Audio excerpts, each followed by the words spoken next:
So I have a lot of family members and friends that are first responders right now.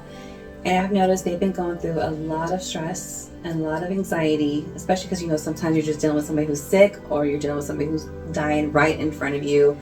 And anxiety of pulling somebody over, you're not knowing what's going to happen to you on the roads, period. Right. And we've been seeing a lot on the news lately of people getting hit on the roads, or just, it's just insane. But how do they get through that? Because I know that takes a huge hit on them mentally and their body, physically, everything. Okay.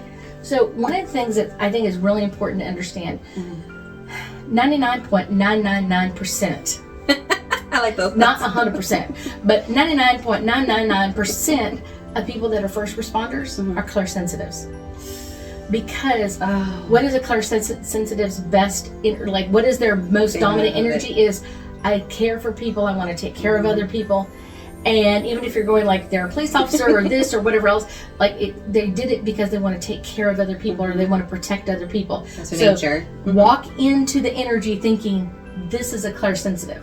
They could be EMS, police officer, whatever it is, nurse, doctor, whatever it is, they are a clairsensitive.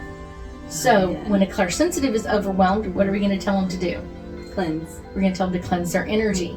And so one of the basic ways to do that is to do a salt tub. That is an easy way to kind of start removing off some of that extra energy they've picked up or walked through.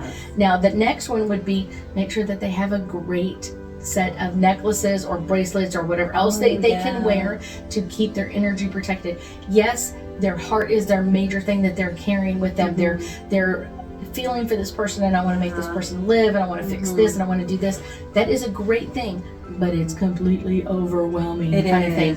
It's like, oh my gosh, they're overwhelming with the energy, they're overwhelmed with other things. So making sure that they have something that they can wear. Usually a necklace for them is usually easier than like a bracelet or something like that, because they're washing their hands so much, and then that kind of gets wet and kind of crazy stuff. But I will say understanding that, then understanding like what is their next abilities, and kind of like teaching them the next abilities. So when I've had first responders in my classes and that sort of thing, I'll be like, what is your second? Like you're like a clairsensitive is such in touch with their energy and the feelings and other people's feelings and stuff like that. But what are the other abilities that you have that you can lean on? You're leaning on this one so much that you may be forgetting you have other abilities. Yes, because they're using it the most because that's their field that they're in. And it's one of those, and it's the easiest. It's kind of like, what are you doing? Like my husband says, whenever you have a problem and all you have is a hammer, every problem looks like a nail. So you're here to help them protect them, also protect yourself as well, and realize you have other abilities. Yes. What are the angels and guides telling you? What are your intuition telling you? Or what are the other abilities that you have? That they say.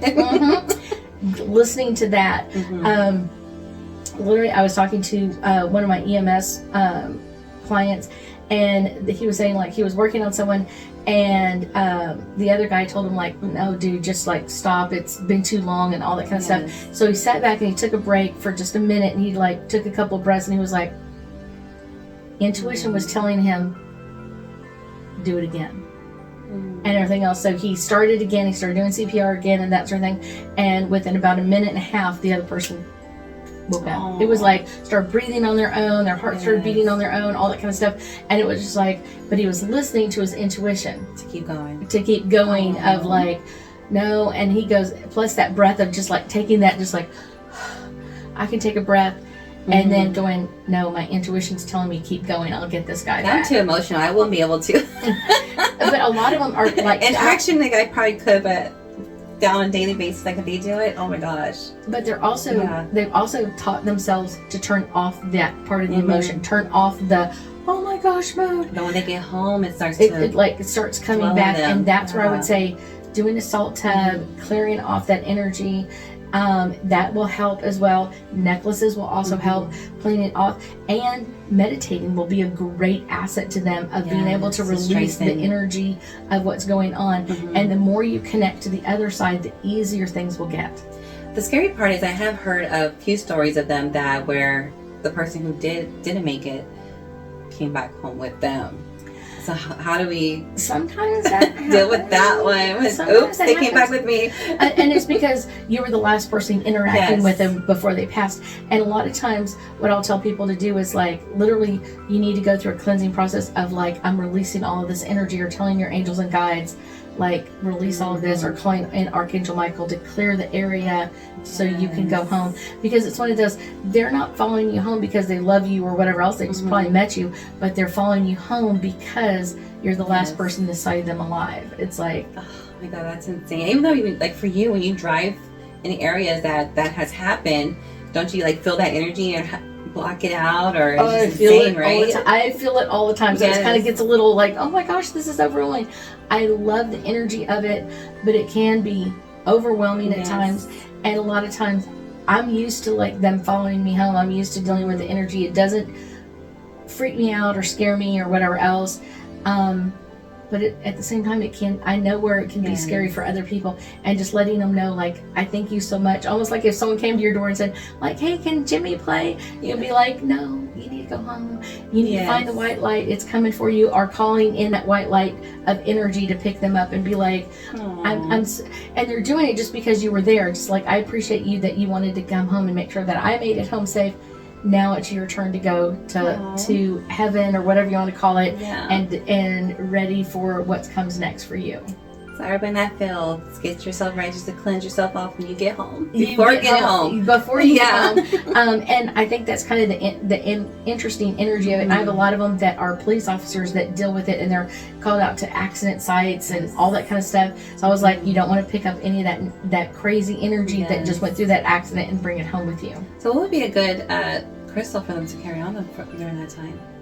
I mean, at all times. I would say probably kind of like, I would say black tourmaline comes to mind, because that's all about protection and removing negative energy. Because a lot of times, like, accidents nowadays are happening because of negative energy. Very crazy, all that kind of stuff. Yes.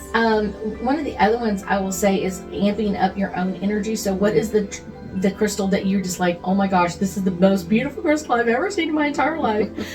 That's a great one to kind of amp up your energy. One of the other ones is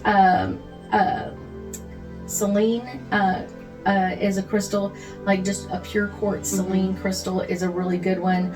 Anything, like I said, anything that amps up your energy. I love blue crystals. I love green crystals. So I have lots of those. So anything that you put on it, but you're putting it on with the intention to clear off and cleanse out that energy, is going to make things so much easier and so much lighter. And be sure to cleanse that off when you get home too. Cleanse it off before you get home. It definitely does work. And make sure that you've got plenty of them.